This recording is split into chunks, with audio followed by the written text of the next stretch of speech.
மேற்கு கரையை சேர்ந்த பாலஸ்தீன எரிவாயு நிலைய ஊழியரை இஸ்ரேல் ராணுவ வீரர்கள் துப்பாக்கி முனையில் மிரட்டியுள்ளனர்.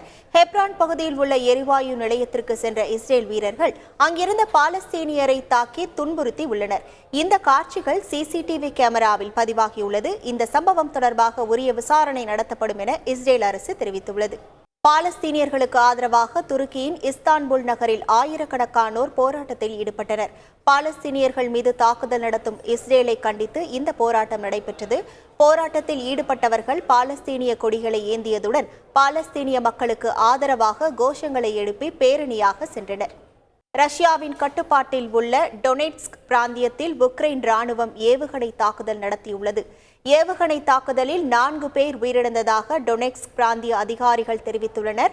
13 பேர் காயமடைந்ததாக அவர்கள் கூறியுள்ள நிலையில் தாக்குதலில் ஏராளமான கட்டடங்கள் சேதமடைந்தன. இந்த சம்பவத்திற்கு ரஷ்யா கண்டனம் தெரிவித்துள்ளது.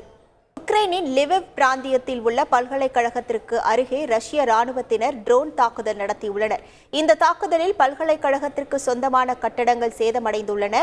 உக்ரைன் கமாண்டர் ஸ்டீஃபன் பன்ரோவின் சிலையை குறிவைத்து இந்த தாக்குதல் நடத்தப்பட்டதாக அப்பகுதியில் வசிப்போர் கூறியுள்ளனர். மைக்கோலைவ் மற்றும் டினிப்ரோ பகுதிகளிலும் ரஷ்யா தாக்குதல் நடத்தியதாக உக்ரைன் கூறியுள்ளது. செய்திகளை உடனுக்குடன் தெரிந்து கொள்ள உடனே சப்ஸ்கிரைப் பண்ணுங்க.